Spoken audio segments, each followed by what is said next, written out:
Shalom bagi kita semua, Bapak Ibu Saudara yang dikasihi Tuhan. Mari kita menyiapkan hati kita. Pagi hari ini biarlah setiap hati hanya tertuju kepada Tuhan. Percayalah bahwa kasih Tuhan selalu baru setiap pagi di dalam kehidupan kita. Dia yang menyertai, melindungi Bapak Ibu Saudara dan saya sampai saat ini. Maka itu biarlah pagi hari ini siapkan hatimu, siapkan segenap kehidupan kita sehingga kita dapat beribadah, memandang Tuhan lebih lagi dalam kehidupan kita. Haleluya, Yesus Tuhan.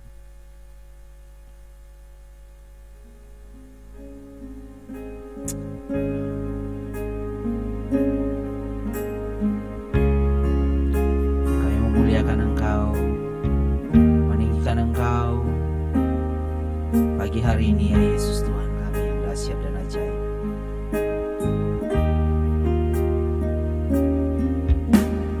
Tiada pernah ku ragukan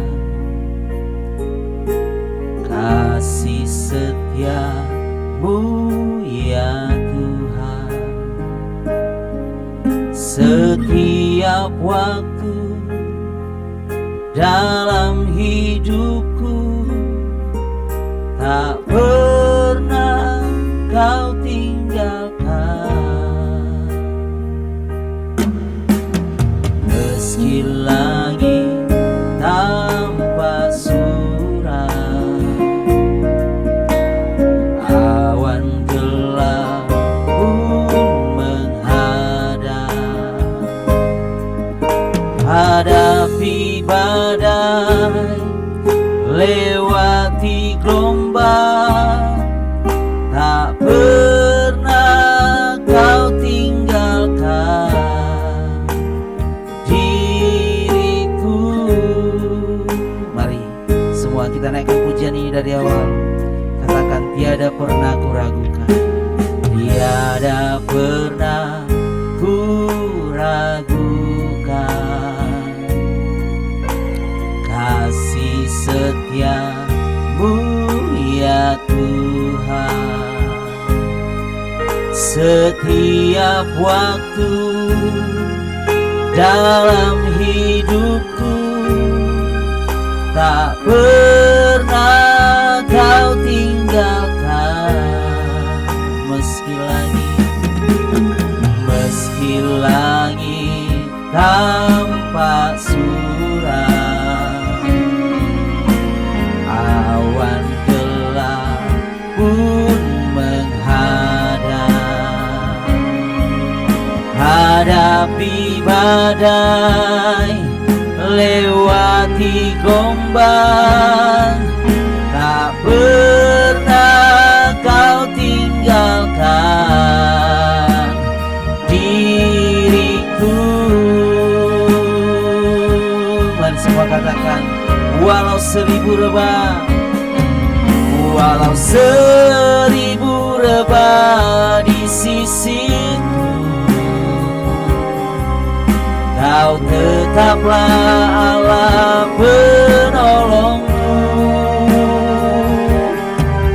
Walau 10.000 rebah di kananku, takkan ku goyah, sebab Yesus sertaku. Walau 1000 rebah, walau 1000 rebah di sisiku, kau tetaplah Allah penolongku.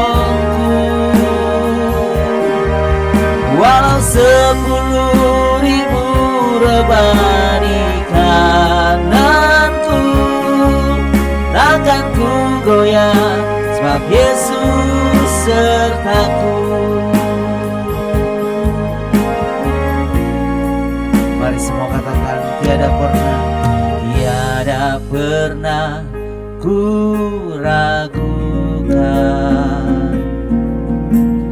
kasih setiamu ya Tuhan. Setiap waktu dalam hidupku, tak pernah kau tinggalkan.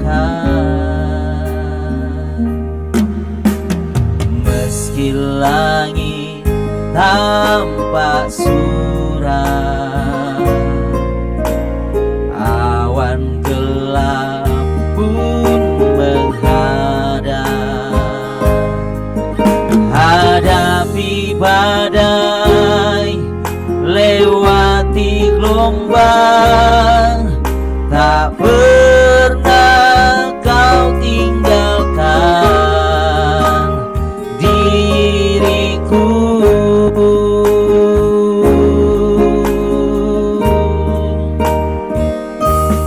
Walau 1000 rebah di sisiku, kau tetaplah Allah penolongku. Walau 10.000 rebah di kananku, takkan ku goyah, sebab Yesus sertaku. Walau 1000 rebah di sisiku, kau tetaplah Allah penolongku. Walau 10.000 rebah di kananku, takkan ku goyah, sebab Yesus sertaku. Walau 1000 rebah di sisiku, kau tetaplah Allah penolongku. Walau 10.000 rebah di kananku, takkan ku goyah, sebab Yesus sertaku. Mari semua katakan, walau 1000 rebah di sisiku, kau tetaplah Allah penolongku. Walau 10.000 rebah di kananku, takkan ku goyah, sebab Yesus sertaku. Takkan ku goyah, sebab Yesus sertaku. Takkan ku goyah, sebab Yesus sertaku.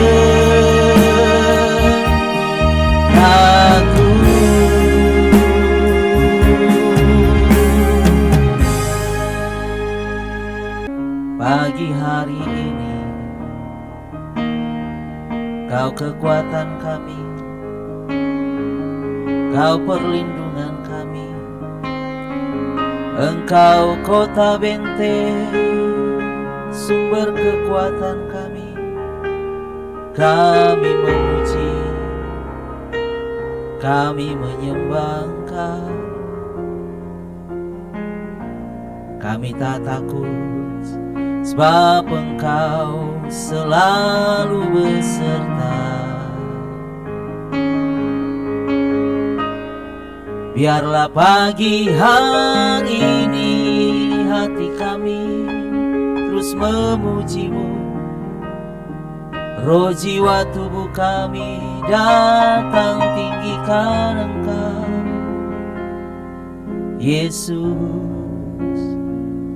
Mazmur, kidung, pujian, nyanyian rohani mengalir dari dalam setiap mulut bibir kami, untuk kami meninggikan nama-Mu Tuhan, untuk kami memuliakan Engkau Bapa yang baik.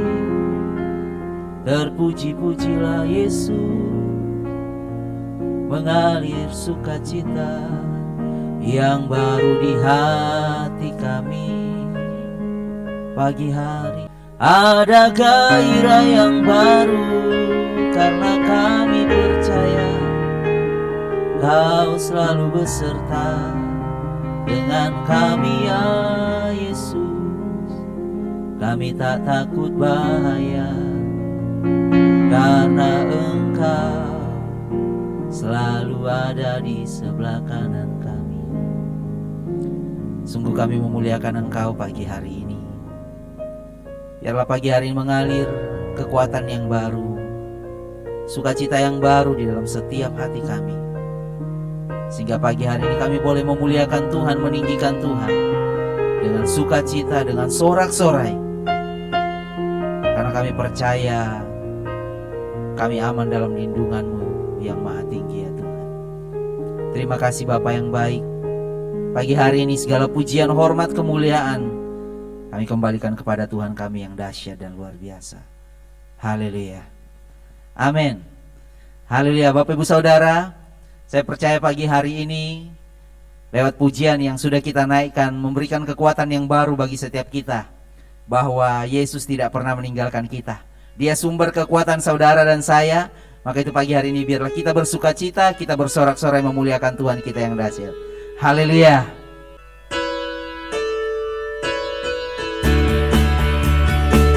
Haleluya. Mari semua kita bersukacita di dalam Tuhan. Hanya Dia milik kita di surga, dan Dia yang menjadi sumber kekuatan bagi setiap kita pagi hari, bahkan sampai selama-lamanya. Haleluya. Hanya Kau milikku di surga. Amin. Tiada yang ku ingini di bumi, hanya Kau. Tak ku andalkan kekuatanku, namun yang pasti Kau tetap selamanya Allah sumber kuatku, Allah sumber kuatku, Allah sumber kuatku dan bagianku selamanya. Allah sumber kuatku, Allah sumber kuatku, Allah sumber kuatku dan bagianku selamanya, selamanya. Sekali lagi kita katakan, hanya Kau milikku di surga. Amin. Katakan, tiada yang ku ingini di bumi, hanya Kau. Tak ku andalkan kekuatanku, namun yang pasti Kau tetap selamanya Allah sumber kuatku, Allah sumber kuatku, Allah sumber kuatku dan bagianku selamanya. Allah sumber kuatku, Allah sumber kuatku, Allah sumber kuatku dan bagianku selamanya, selamanya, selamanya, selamanya. Haleluya. Ya, selama-lamanya Tuhan kita dahsyat. Amin. Bapak Ibu Saudara, saya percaya sukacita Tuhan tetap mengalir dalam setiap hati kita. Kita naikkan satu pujian yang berkata, Engkau kekuatanku dan perlindunganku. Haleluya. Oh, oh, oh, oh, oh. Yeah,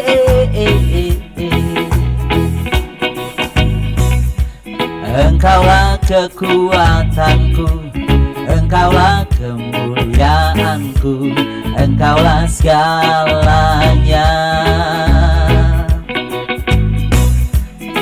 Engkau bermata yang indah, takkan pernah ku lepaskan. Engkaulah segalanya.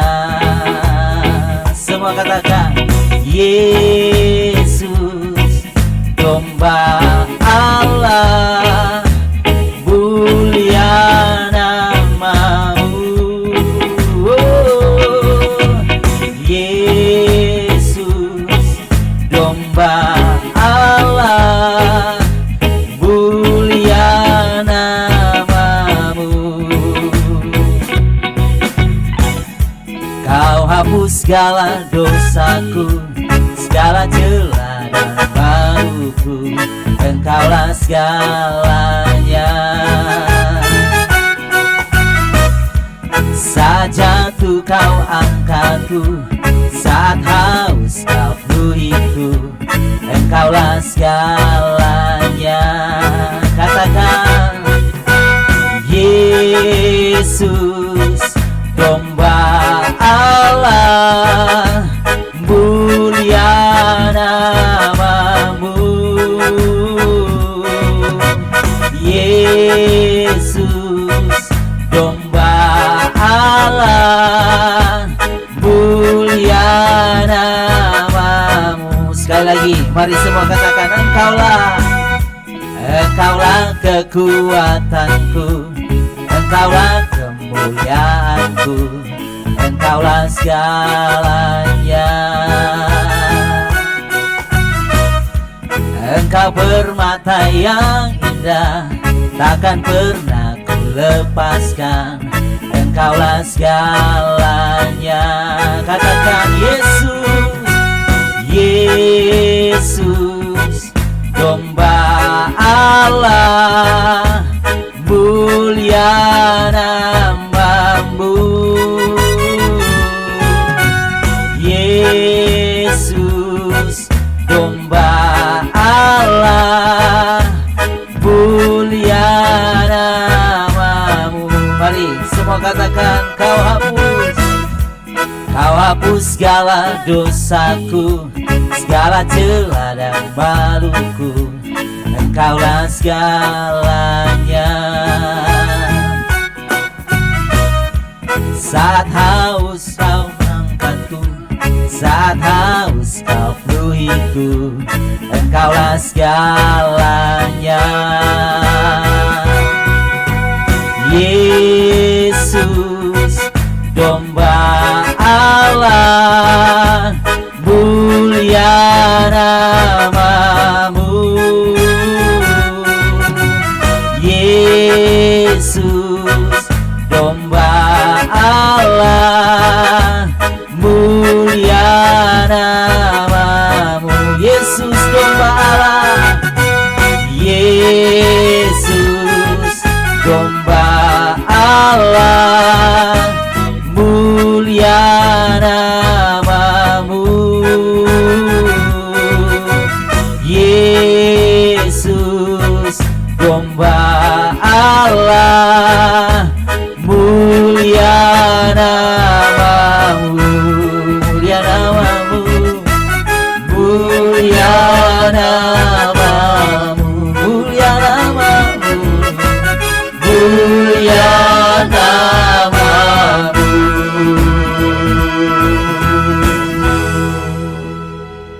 Haleluya, terpujilah namamu Yesus Tuhan. Mulialah Engkau dalam hidup kami, dalam segala keadaan kami. Kami tetap memuji dan bersyukur kepadamu. Sekalipun keadaan kami belum baik dalam hari-hari ini, tapi kami percaya Roh-Mu, kuasa-Mu, kasih-Mu menenteramkan, meneduhkan hati kami, sehingga kami boleh menikmati yang baik di dalam Tuhan. Terima kasih Bapa, kami sebentar merenungkan firman-Mu.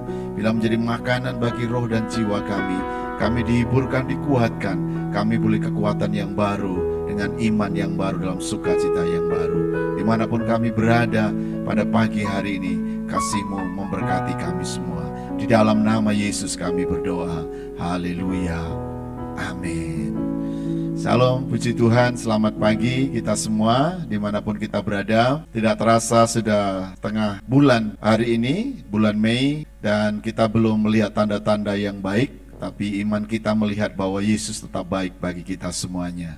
Amin. Ya, pagi ini saya ingin membaca dari Yakobus 1 ayat 2 dan 3, tapi mestinya diteruskan di dalam ayat keempat.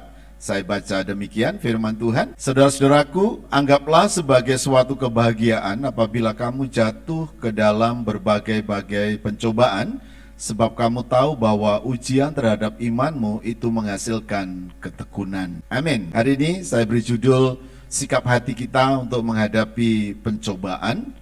Dan saya merasa bahwa kita memang sedang ada dalam lingkup pencobaan.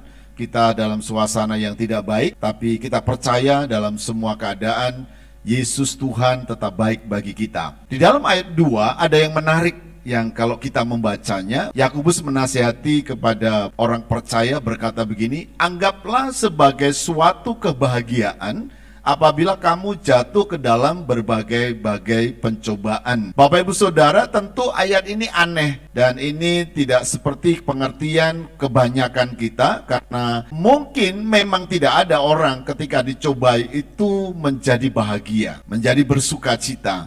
Tapi Yakobus ingin berkatakan kepada kita semua, berkata bahwa anggaplah. Anggaplah itu artinya bahwa kita harus ada dalam sebuah keadaan yang membuat kita menjadi bahagia. Jadi bukan karena pencobaan itu membuat kita bahagia, ketika keadaan kita tidak baik kita menjadi bahagia, tetapi bagaimana kita menghadapi pencobaan itu dengan suasana yang bahagia. Jadi kitalah yang harus berdoa, kitalah yang harus memikirkannya, kita harus bersikap bagaimana supaya hati kita tetap menjadi bahagia. Atau saya menulisnya adalah dihadapi dengan rasa senang ketika kita ada dalam pencobaan. Semua orang ketika dicobai memang tidak senang, tidak bahagia, tidak bersukacita. Tetapi Yakobus itu memberi resep kepada kita bahwa ketika kita menghadapi pencobaan, ketika kita menghadapi keadaan yang tidak baik,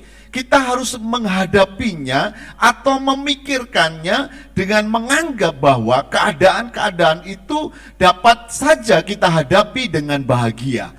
Apa yang membuat kita bisa memikirkannya atau mengubah perasaan pikiran kita yang tidak baik itu menjadi bahagia adalah bahwa ketika setiap orang percaya menganggap bahwa apa saja yang terjadi dalam hidup kita, apa saja yang diizinkan Tuhan di dalam hidup kita itu akan mendatangkan hal-hal yang baik buat kita. Jadi yang membuat bahagia kita itu adalah karena melalui pencobaan-pencobaan yang kita hadapi itu, kita sedang belajar sesuatu untuk hal yang lebih baik. Saya mendapatkan ada 2 poin penting bahwa alasan atau apa yang dapat menjadi alasan bagi kita supaya kita bisa bahagia atau menjadi senang. Yang pertama adalah bahwa melalui pencobaan ini kita akan melompat atau kita akan menghadapi sesuatu yang atau menerima sesuatu yang lebih baik di waktu yang akan datang sesudah pencobaan ini berhenti. Seperti kata pepatah bahwa sesudah malam akan tiba siang. Ada iman di dalam hati kita bahwa melalui keadaan yang baik ini kemudian akan ada pelajaran-pelajaran yang baik, yang mulia. Itu yang membuat kita menjadi bahagia. Yang kedua, Bapak Ibu Saudara, bahwa pencobaan-pencobaan yang diizinkan Tuhan, pencobaan-pencobaan yang terjadi itu akan bisa menjadi cermin kehidupan iman kita. Kita belum akan mendapatkan atau mengerti, mengukur seberapa teguh, seberapa kuat iman kita, pendirian kita, kebenaran yang kita pelajari sampai ada pencobaan. Ketika semua baik-baik, ketika semua aman-aman saja, kita tidak dapat mengenali iman kita seperti apa kualitasnya, seberapa kuat iman kita. Seperti kalau kita baca di dalam firman Tuhan, gambaran tentang 2 macam dasar itu. Orang membangun dengan 2 macam dasar. Satu dasar dengan batu, satu dasar dengan pasir. Ketika dibangun karena cuacanya baik-baik saja, karena cuacanya aman-aman saja, maka tidak akan ada perbedaan seolah-olah di sana. Ini akan terjadi, kita bisa memahami atau kita mendapatkan kualitas daripada bangunan rumah itu sesudah ada hujan, sesudah ada angin, bahkan dikatakan ada banjir, kita akan mendapati kualitas daripada rumah iman yang kita bangun itu. Nah, Bapak Ibu Saudara, saya rindu bahwa memang keadaan kita menjadi tidak baik. Berita yang kita tonton di televisi itu bahwa COVID-19 kondisinya tidak menurun sampai pada minggu kedua, ketiga maksud saya di bulan ini, itu belum turun, justru cenderung naik. Banyak, semakin banyak. Orang mungkin mulai menganggap biasa, orang mulai menganggap tidak ada apa-apa. Tapi ini ada apa-apa, dan ini adalah pencobaan. Pencobaan yang membuat kita kadang-kadang menjadi goyah, kita menjadi lemah, kita menjadi susah, dan kita menjadi sedih.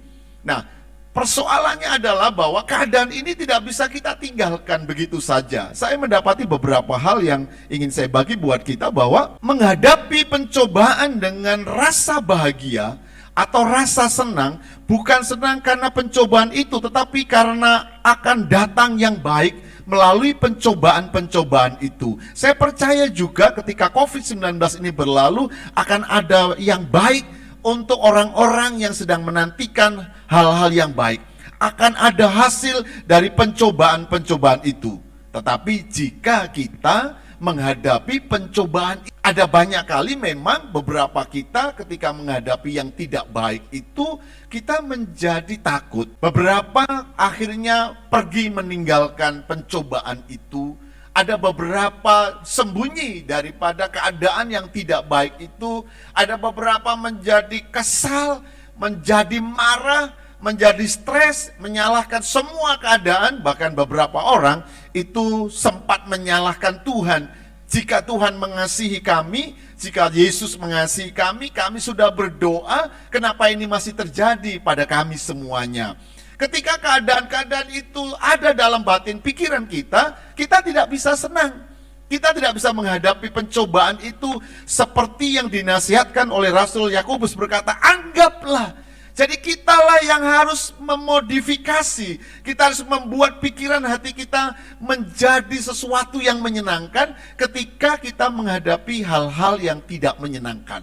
Saya percaya itu tidak mudah, itu tidak gampang. Tetapi kita tidak dapat menolak pencobaan-pencobaan itu.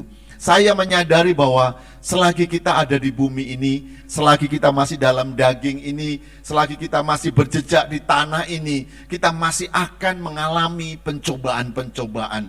Bapak Ibu Saudara harus sadar, dilahirkan di bumi ini memang Alkitab katakan penuh onak dan duri. Saya masih ingat cerita di dalam Alkitab bahwa ketika Adam dan Hawa itu diusir keluar dari Taman Eden, memang di luar itu keadaan sudah tidak baik.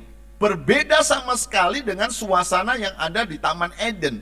Keadaan tidak baik, tanah tidak baik, keadaan semua tidak baik. Dan itu adalah permulaan dari pencobaan-pencobaan itu. Tetapi sekali lagi, cara kita menghadapi pencobaan itu menentukan apakah kita dapat tetap tenang, tetap senang, tetap bersuka cita, atau kita menjadi depresi, kita menjadi sakit, atau kita justru menjadi semakin buruk keadaannya. Ini yang perlu kita semua renungkan pada pagi hari ini. Jadi saya berdoa supaya kita semuanya ketika menghadapi keadaan ini, kita hadap dalam pengertian bahwa Tuhan, Engkau punya maksud. Tuhan, Engkau ada bersama kami. Tuhan Yesus, Engkau tidak tinggalkan kami. Saya punya cerita yang baik buat kita dalam firman Tuhan, yaitu di dalam kitab 2 Raja-Raja pasal 4, mestinya ayat 8, terus panjang sekali cerita tentang perempuan Sunem. Cerita ini luar biasa tentang seorang yang menghadapi pencobaan. Bapak Ibu tentu tahu cerita itu. Ada seorang nabi, hamba Tuhan yang sering datang ke rumah perempuan ini. Maksud saya, sebenarnya punya keluarga. Hamba Tuhan ini sering numpang di sana, kemudian akhirnya dibuat satu kamar di sana. Sampai satu kali hamba Tuhan ini berkata kepada pembantunya, coba panggil perempuan itu, kita sudah terima apa yang baik, tapi masa kita tidak buat apa-apa buat dia. Kemudian pembantunya memanggil perempuan itu, dan perempuan itu sebenarnya tidak yakin waktu ditanya, kamu pengen apa yang kamu perlukan, apa yang bisa saya tolong? Dia berkata, jangan beri harapan palsu. Tapi hamba Tuhan ini berkata, tahun depan saat kamu akan memiliki anak, menggendong anak, katanya begitu. Bapak Ibu Saudara, cerita itu benar terjadi, kemudian perempuan ini mengandung punya anak laki-laki dan senang luar biasa tentu karena dua-duanya sudah berumur. Tapi dalam cerita selanjutnya digambarkan bahwa anaknya satu kali ikut bapaknya pergi ke ladang. Tiba-tiba sakit dan kemudian dibawa pulang ke rumahnya dan akhirnya di pangkuan mamanya meninggal. Ada satu hal yang luar biasa yang ada di dalam diri perempuan ini yang pernah dijanjikan punya anak ini adalah bahwa dia tidak marah terus kemudian dia berhenti. Ada hal yang dikerjakan di sana. Saya ingin baca ayat 30 buat kita. Ayat itu luar biasa buat saya. Dia berkata begini, tetapi berkatalah ibu anak itu, demi Tuhan yang hidup dan demi hidupmu sendiri. Ya, jadi ceritanya itu, ayat itu disampaikan ketika dia pergi. Jadi dia bilang sama suaminya, saya harus ketemu hamba Tuhan itu. Saya harus pergi ketemu hamba Tuhan itu. Terus kemudian suaminya bilang, ini kan tidak hari ibadah. Tidak, saya mau ketemu. Kenapa? Karena hamba Tuhan inilah yang berjanji bahwa dia akan punya anak. Tapi kemudian ketika anaknya mati, dia pergi ke hamba Tuhan itu juga.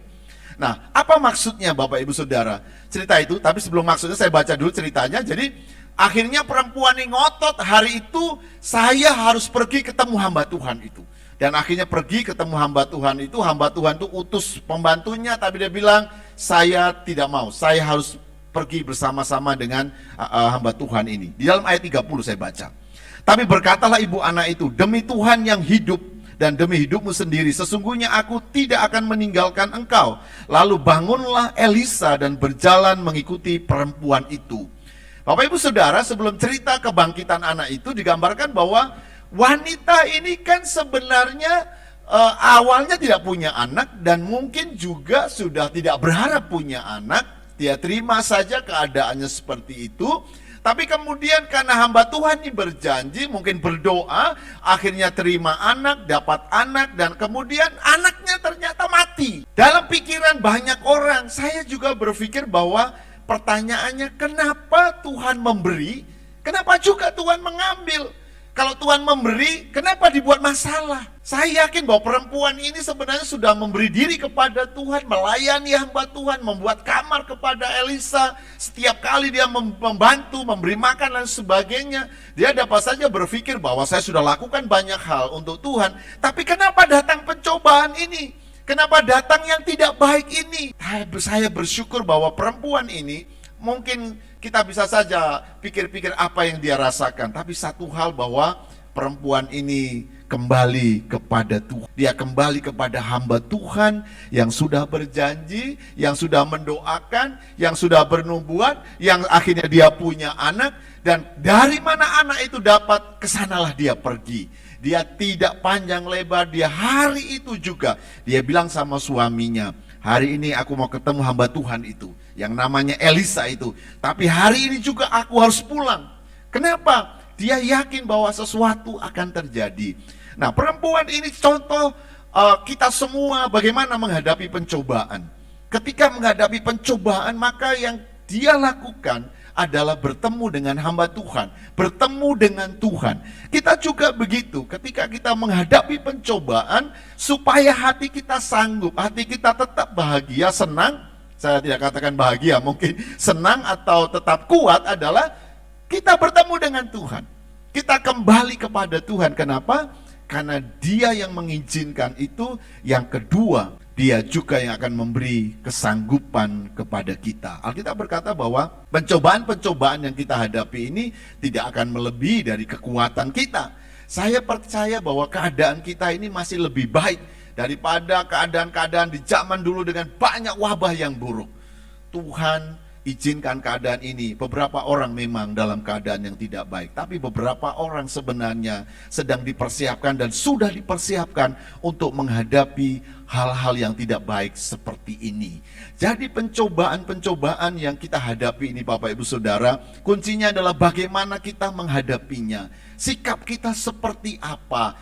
Dan bagaimana akhirnya kita memikirkan untuk kelanjutannya. Kita bersyukur di Alkitab memiliki banyak contoh orang-orang yang mengalami banyak pencobaan, orang-orang yang mengalami keadaan yang tidak baik, tetapi akhirnya dia dapat menyelesaikannya dan kemudian dia kembali menerima apa yang baik.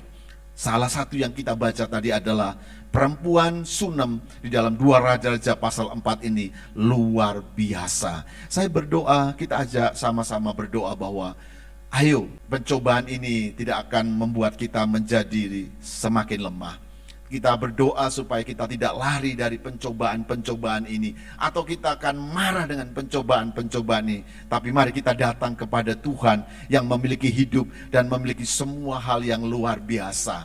Nah, poin lain yang luar biasa yang kita dapatkan dari pencobaan. Kenapa saya katakan tadi, seperti firman Tuhan berkata, anggaplah kita bahagia. Karena di depan sana, itu memang akan ada yang lebih baik. Sesudah kita melalui pencobaan-pencobaan itu, kita juga dapat mengukur atau mentahu keadaan iman kita yang kita bangun selama ini. Melalui pencobaan ini kita juga akan tahu keadaan kita. Selanjutnya kita juga dapat belajar bahwa semua pencobaan-pencobaan itu akan mendatangkan namanya pengajaran, pelajaran, pengalaman hidup. Firman Tuhan yang kita baca, kita miliki, ditulis oleh hamba-hamba Tuhan ini bukan karena pengetahuan mereka, bukan karena kepintaran mereka, tapi karena mereka hidup di dalam firman itu. Mereka mengalami kehidupan itu dan menulis apa yang dialami itu menjadi kehidupan. Saya percaya bahwa jika kita akan lulus dalam pencobaan-pencobaan ini, iman kita akan menjadi semakin kuat. Iman kita akan semakin teguh, pemahaman kita akan terhadap Tuhan akan semakin jelas, kita tidak akan bimbang, kita tidak ragu-ragu. Satu kali kita akan dapat meneguhkan orang lain juga. Jika kita sudah menang dengan pencobaan-pencobaan ini, kami hamba-hamba Tuhan diizinkan oleh Tuhan melalui berbagai pencobaan, berbagai keadaan yang buruk. Untuk apa? Supaya kami hamba-hamba Tuhan tidak hanya berkata-kata firman yang kami baca, tapi juga kami alami. Bagaimana ketika hamba-hamba Tuhan mengalami keadaan-keadaan yang tidak baik, mengalami pencobaan di dalam daging, melalui sakit penyakit, melalui penolakan, melalui mungkin kekurangan, kemiskinan, apa saja yang mencobai kita. Tapi ketika kita menang, firman itu hidup di dalam kita hamba-hamba Tuhan, sehingga kita dapat memberitakan juga kepada Bapak Ibu Saudara sekalian. Jadi waktu-waktu yang ada ini, mari kita anggap bahwa Tuhan sedang mengizinkan ini, dan anggaplah bahwa Tuhan sedang mendidik kita melalui pencobaan-pencobaan ini. Sekalipun firman Tuhan memang berkata bahwa Tuhan itu tidak mencobai dan tidak dicoba. Penulis yang sama berkata bahwa pencobaan itu datang dari keinginan kita. Ya, memang ada keinginan kita itu mendatangkan pencobaan. Tetapi pencobaan juga bisa datang seperti Yesus dicobai oleh iblis. Yesus ada di padang gurun, iblis datang dan mencobai. Ada beberapa kita memang dicobai dari dalam diri kita. Karena keinginan-keinginan kita, hawa nafsu kita, pikiran-pikiran kita yang jahat, pikiran-pikiran kita yang kotor, kemarahan-kemarahan dalam diri kita bisa mendatangkan pencobaan dalam diri kita. Tapi pencobaan juga bisa datang dari sekeliling kita, dari keadaan-keadaan sekeliling kita. Jelas Alkitab berkata bahwa iblis itu datang kepada Yesus dan mencobai kita, mencobai Yesus maksud saya. Jadi kita juga bisa saja dicobai dalam diri kita, dari dalam diri kita, tapi kita juga bisa dicobai dari keadaan-keadaan yang terjadi di sekeliling kita. Dan sekarang ini dalam kondisi pencobaan COVID-19 ini, musuh-musuh kita kadang-kadang ada sekeliling kita. Kita mungkin tidak berkata musuh-musuh, tapi memang pencobaan-pencobaan datang dari sekeliling kita. Karena kita tiap hari di rumah, kita tidak kemana-mana, dan kadang-kadang timbul macam-macam terjadi di rumah. Suami, istri, anak-anak, lain sebagainya di dalam rumah kita. Ini bisa jadi datang untuk mencobai kita. Tapi sekali lagi, pencobaan itu memang ada di bumi ini. Dan selagi kita ada di bumi ini, pencobaan tetap ada. Nanti sesudah kita bersama dengan Yesus di surga, tidak ada pencobaan lagi. Selagi kita dalam daging ini juga, daging ini menghasilkan keinginan-keinginan yang mendatangkan pencobaan. Tetapi di atas semua itu, mari ketika pencobaan datang, kita kembali kepada Tuhan. Hanya Yesus yang memberi kekuatan bagi kita. Amin. Seperti Yesus akhirnya menang dengan pencobaan-pencobaan. Yesus menang dengan iblis yang mencobai dia. Tapi kita juga akan menang bersama-sama dengan Yesus. Ada banyak contoh di Alkitab, Bapak Ibu Saudara. Nah, selanjutnya adalah bahwa selain kita menganggap bahagia, menganggap senang dalam menghadapi pencobaan, hal yang kita pikirkan bahwa ternyata Alkitab menggambarkan bahwa pencobaan itu akan mendatangkan namanya ketekunan. Saya berpikir aneh rasanya, orang yang dicobai itu biasanya malah tidak tekun. Karena orang yang dicobai itu perasaannya panas, perasaannya kesel, perasaannya tidak nyaman, perasaannya tidak bisa berdiam di satu keadaan, dan orang yang dicoba itu cenderung untuk gelisah, cenderung untuk marah-marah, cenderung untuk tidak bisa tidur dan lain sebagainya. Tapi di Alkitab di dalam ayat yang selanjutnya, ayat yang ketiga tadi berkata bahwa pencobaan itu akan menghasilkan ketekunan. Ini sesuatu tantangan. Jadi ini memang tidak real, ini tidak masuk akal. Tetapi Tuhan ingin Rasul Yohanes Yakobus maksud saya, dia ingin supaya bahwa kita bertahan dan tetap menghadapi pencobaan itu sampai kita menang. Itu yang disebut namanya ketekunan. Nah, saya membaca dalam terjemahan lain, ketekunan ini terjemahannya adalah tabah. Jadi tekun tabah mungkin lebih baik dalam terjemahan kalau saya renungkan, karena tabah itu artinya adalah orang yang sanggup, orang yang mampu bertahan dalam waktu yang lama ketika keadaan tidak baik. Jadi tabah itu adalah hasil dari sebuah keadaan-keadaan di mana kita lolos dari tekanan, dari pencobaan, dari pressing situasi yang buruk. Ketika kita sanggup menghadapinya, maka kita disebut namanya tabah. Nah, pikiran kita sekarang berkata begini, kira-kira duluan tabah dulukah atau tabah itu hasil dari pencobaan? Kalau menurut Alkitab ini adalah tabah itu hasil dari pencobaan. Jadi orang-orang yang dicobai tentu dalam tanda kutip tidak melarikan diri, tidak pergi kemana-mana, itu akan menghasilkan tekun atau tabah. Tabah itu adalah sanggup, mampu, bertahan untuk menghadapi keadaan-keadaan yang tidak baik. Nanti akan diteruskan, orang yang tabah itu akan menghasilkan yang disebut namanya sabar. Jadi orang sabar, ya Bapak Ibu, sabar itu bisa saja memang Bapak Ibu mungkin dilahirkan dari keluarga yang sabar dan punya hati yang sabar. Tapi beberapa orang dilahirkan dari keluarga yang tidak sabar dan punya pribadi yang tidak sabar. Dan orang-orang yang tidak sabar ini kalau dihadapkan dengan banyak pencobaan dan kemudian dia memandang pencobaan itu sebagai cara untuk mendidik dia atau cara untuk mengetahui keadaannya, maka dia akan menjadi tabah yang menghasilkan sabar. Ini penting buat kita. Jadi Bapak Ibu Saudara, entah apa keadaan kita pada hari ini, minggu-minggu ini, apakah Bapak Ibu sedang tabah atau sedang tidak tabah, sedang sabar atau tidak sabar, mari kita berdoa. Hanya Roh Tuhan dan Roh Kudus saja yang memampukan kita. Berbahagialah Bapak Ibu Saudara yang memang tabah atau memang sabar dari sananya, tapi yang tidak tabah, yang tidak sabar dari sananya, kita perlu belajar bahwa keadaan-keadaan yang buruk itu akan menghasilkan hal-hal yang baik. Salah satunya adalah menjadi tabah, menjadi kuat menanggung. Orang tidak akan disebut tabah kalau dia belum melalui banyak pencobaan. Orang tidak akan dikatakan itu sabar sebelum dia melalui banyak pencobaan dan dia menang. Dia dapat menguasai diri, dia dapat menguasai hati, dia dapat menguasai pikirannya, dia dapat menguasai perkataan-perkataannya. Itu artinya dia tabah, dia artinya itu sabar. Dan ini dihasilkan dari banyak pencobaan. Jadi dulu sebelum saya berkeluarga, saya juga dididik dalam banyak hal yang tidak baik. Ada satu kata-kata yang saya ingat adalah jangan membenci pencobaan. Dan berita itu juga sering saya sampaikan, jangan membenci pencobaan, tapi juga jangan minta pencobaan.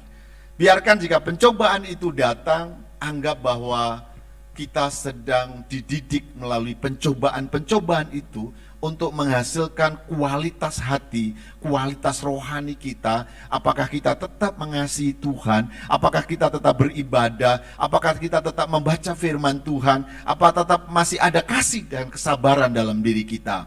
Tadi Bapak Ibu Saudara teman-teman, saya diingatkan untuk semua kita bahwa apakah dengan banyak pencobaan ini, apa yang kita bangun selama ini masih kita kerjakan?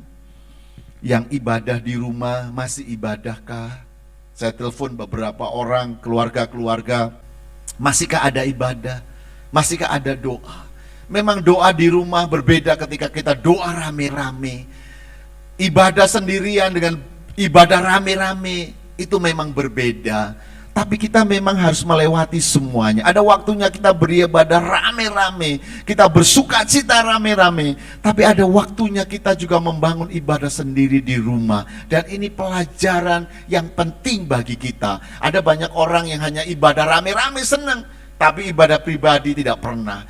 Rame-rame senang, menyanyi bersuka cita, tapi ibadah di rumah tidak bisa bertahan. Ini adalah waktu kita belajar. Saya mau mengingatkan kepada kita semua jemaat Tuhan, saudara-saudara saya, ayo jangan lengah, jangan kendor ibadahmu, jangan kendor doamu, jangan kendor cintamu kepada Yesus. Pencobaan-pencobaan ini harus kita hadapi dengan sukacita, karena Tuhan ada bersama dengan kita. Jangan justru kita menjadi stres, jangan kita mengeluh, justru kita akhirnya kembali lagi kepada kebiasaan kita yang lama, dengan cara hidup yang lama. Kita mulai kendor ibadah, kita kendor berdoa, tidak lagi baca firman Tuhan. Mari saya ingatkan supaya kita tetap beribadah kepada Tuhan, sekalipun mungkin dengan rumah kita, maksud saya satu keluarga, atau 2 orang atau 3 orang, tidak masalah. Karena firman Tuhan berkata, 2 atau 3 orang berkumpul demi namaku, Tuhan ada bersama-sama dengan kita. Jadi Bapak Ibu Saudara, stressing saya pada pagi hari ini adalah bagaimana sikap hati kita untuk menghadapi pencobaan. Mari kita memandang seperti Rasul Yakobus berkata, dijadikan, anggaplah sebagai suatu kebahagiaan. Kita yang mencipta, kita yang membuat keadaan itu tetap bahagia ketika kita menghadapi pencobaan-pencobaan ini. Beberapa kita mungkin sudah mulai lelah, sudah mulai takut, karena sudah cukup panjang. Mungkin Bapak Ibu tabungannya sudah mulai kurang, atau persediaan makan minumnya sudah mulai kurang, pekerjaan-pekerjaan juga sudah mulai sulit, kita mulai takut, dan ini pencobaan mulai menggentarkan kita. Percayalah bahwa jika kita percaya kepada Yesus Tuhan, Tuhan akan datang dan memberi kekuatan bagi kita. Dia tidak akan membiarkan kita lemah, lelah, bahkan terjatuh. Ketika kita masih berharap kepada Yesus Tuhan, Dia akan datang kepada kita. Saya ingin berkata bahwa kita bahagia memiliki Yesus Tuhan. Kita bahagia memiliki Tuhan yang namanya Yesus Kristus. Kenapa? Karena Dia pernah dicobai. Dia mengalami banyak pencobaan. Di dalam hidupnya dia mengalami berbagai pencobaan yang sangat buruk dalam hidupnya. Dan dia tahu rasanya dicobai. Dia bagaimana rasa beratnya, rasa pikiran dan semuanya. Dan ketika kita berdoa, sementara kita mengalami pencobaan, Dia mengerti hati kita. Dia tahu hati kita. Dia akan menolong kita, Dia akan meneguhkan kita. Kita punya sahabat ketika kita dalam pencobaan. Kita punya teman ketika dalam pencobaan, yaitu Yesus. Kenapa? Karena hanya Yesuslah yang pernah dicobai. Kita bahagia karena hanya Tuhan kita saja yang pernah dicobai, karena Dia adalah manusia. Mungkin Tuhan-Tuhan yang lain itu powerful, kuat, tidak ada yang berani mencobai. Tapi Tuhan kita itu pernah dicobai, mengalami hal yang buruk. Bukan karena Dia lemah, bukan karena Dia tidak berdaya, tidak punya kuasa. Dia dicobai itu supaya Dia dapat merasakan pencobaan itu. Tapi lebih daripada itu adalah supaya kita punya sahabat, punya teman punya Tuhan yang pernah dicobai. Dan Dia akan menjadi teman kita saudara kita yang menyertai kita saat kita dicobai. Dan Tuhan mengerti hati kita, Tuhan tahu hati perasaan kita ketika kita dicobai. Tapi hari ini saya mau mengajak kita, ayo kita hadapi pencobaan ini bersama dengan Yesus, bersama dengan Roh Kudus, dengan hati yang percaya, dengan hati yang tetap bersuka cita. Tuhan pasti menolong kita. Hati kita akan bahagia, hati kita akan kuat, hati kita akan bersuka cita. Akan saya tutup dengan satu pengertian begini Bapak Ibu. Teman-teman, saudara-saudara yang mengalami banyak pencobaan dan menang dalam banyak pencobaan, dia akan berkata, nanti kalau aku dicobai lagi, aku akan kuat. Kenapa? Karena saat aku dicobai kemarin, Tuhan bersamaku. Nanti kalau aku dicobai lagi, Tuhan juga bersamaku. Aku akan menang juga. Kenapa? Karena Dia selalu ada bersama dengan kita. Sudah banyak yang Tuhan lakukan kita di masa-masa yang lalu, di masa-masa yang sukar, di masa yang sulit, di masa pencobaan. Dia juga akan tetap bersama dengan kita ketika kita dicobai. Baik hari-hari ini, minggu-minggu ini, bahkan beberapa bulan ke depan, bahkan sampai seterusnya, selagi kita di bumi ini, pencobaan datang, kita percaya bahwa Yesus Tuhan akan bersama dengan kita. Kita hadapi keadaan-keadaan ini bersama dengan Yesus. Haleluya. Saya rindu kita tutup dengan satu pujian, bahwa Bapa mengerti, Tuhan tahu dengan semua apa yang kita alami, kita rasakan ketika kita dalam pencobaan-pencobaan. Haleluya. Banyak yang kau berbuat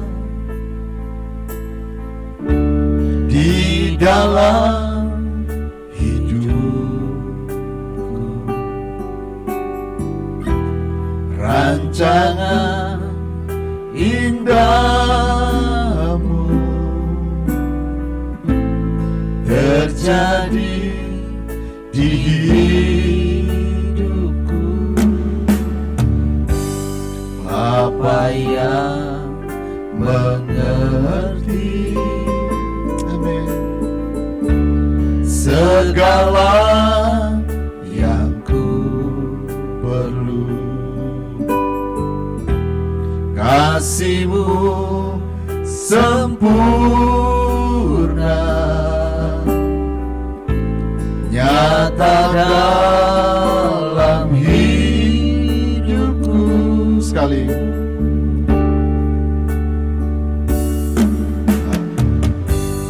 Banyak yang kau perbuat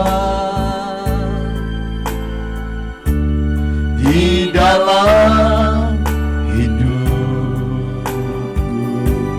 Amin. Rancangan indahmu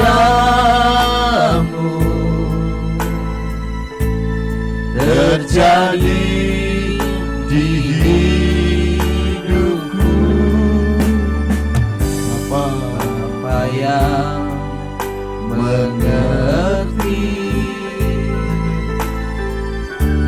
segala yang ku perlu, kasih-Mu sempurna, nyata dalam hidupku. Ku bersyukur Bapa. Amin. Ku bersyukur Tuhan buat kasih setia-Mu di dalam hidupku. Ku bersyukur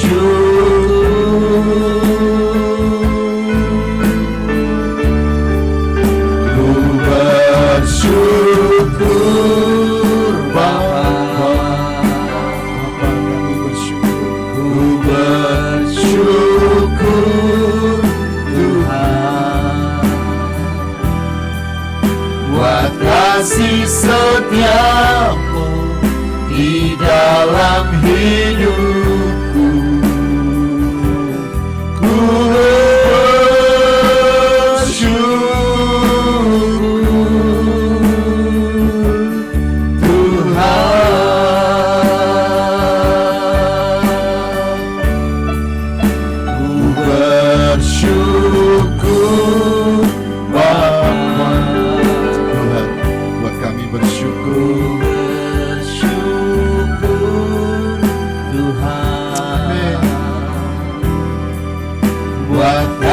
kasih setiamu di dalam hidupku bersyukur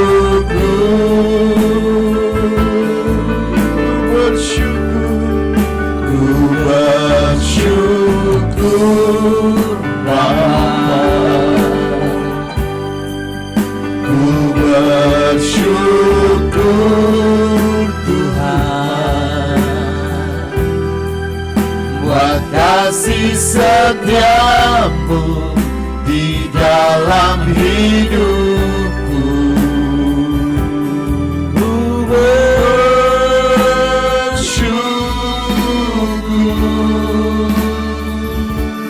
Tuhan.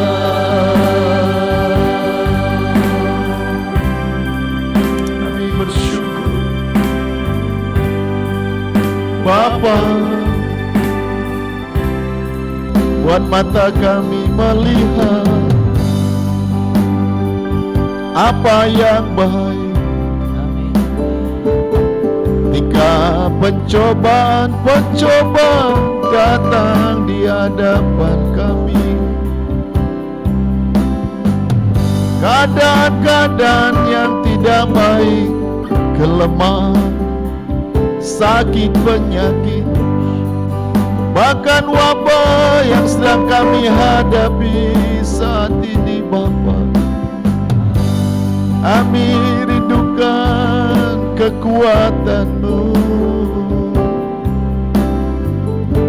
kuasa-Mu, Roh Kudus, Kau datang memenuhi hati dan jiwa kami.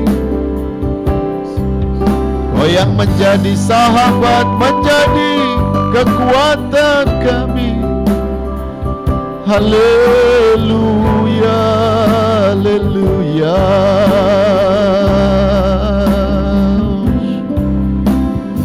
Syaralamaralamaralamashem. Oh, reramasa namalaya namasos. Ya namasa. Haleluya.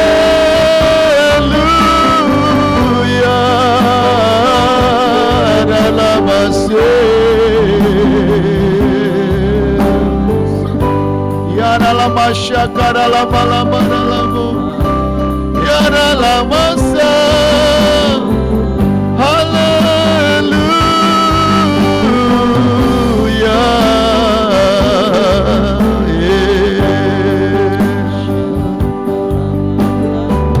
Syara lama lama lama syadora lama syara lama lama lama syara lama so.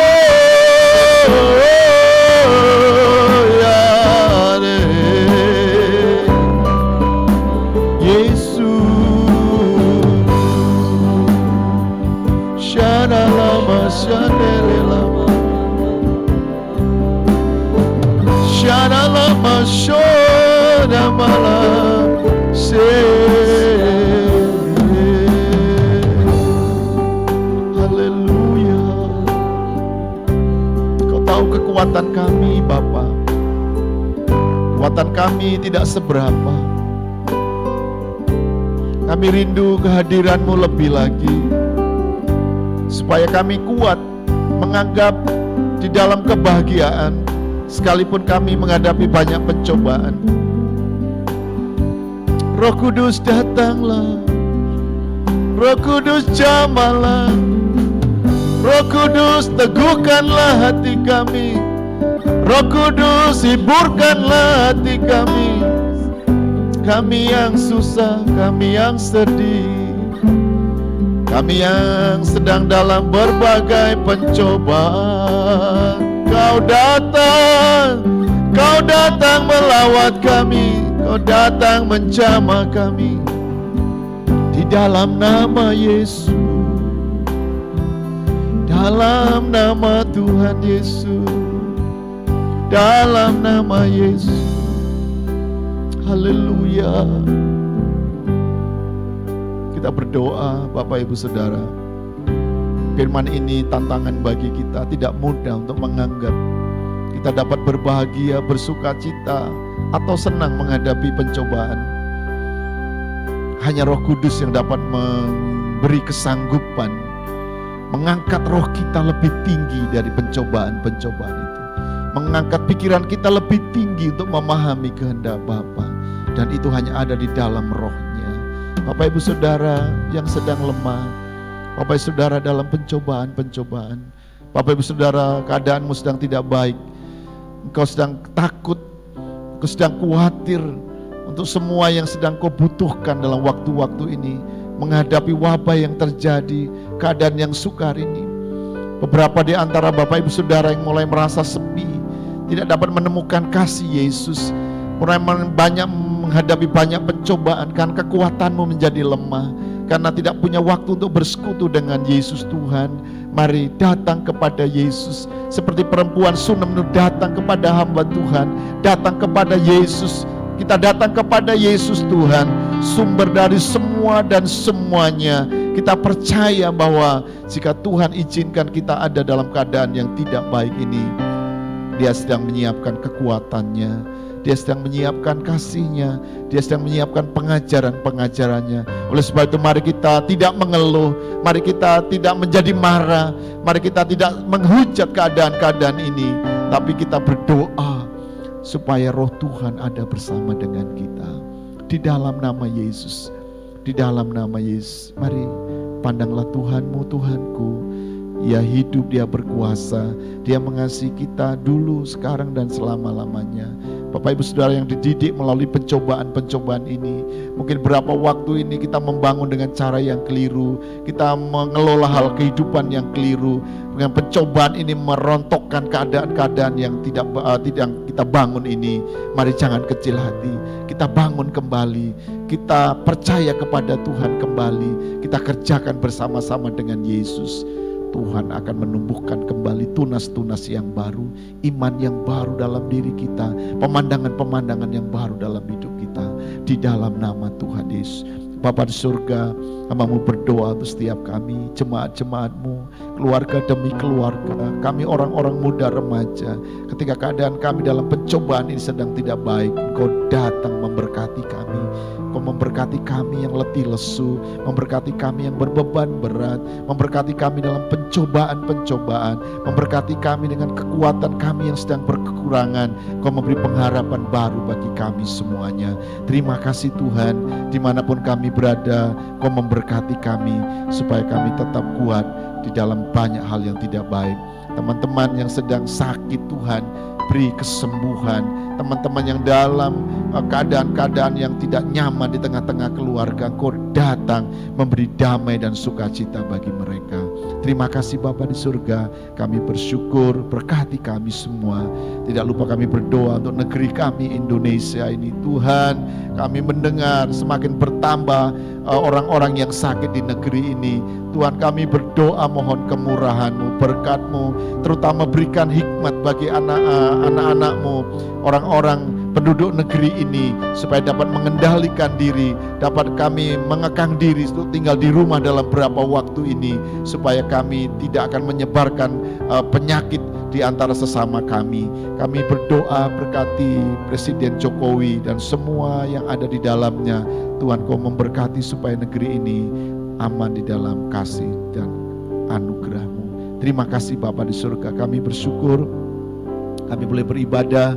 Berkati kami dimanapun kami berada, anugerah-Mu bersama kami tetap bersama dengan Tuhan. Bapak Ibu, sebelum kita selesaikan ibadah ini, mari pandanglah wajah Tuhan, pandanglah Yesus yang mulia, yang ajaib, yang cintanya besar, yang ajaib dan tidak berubah untuk selamanya.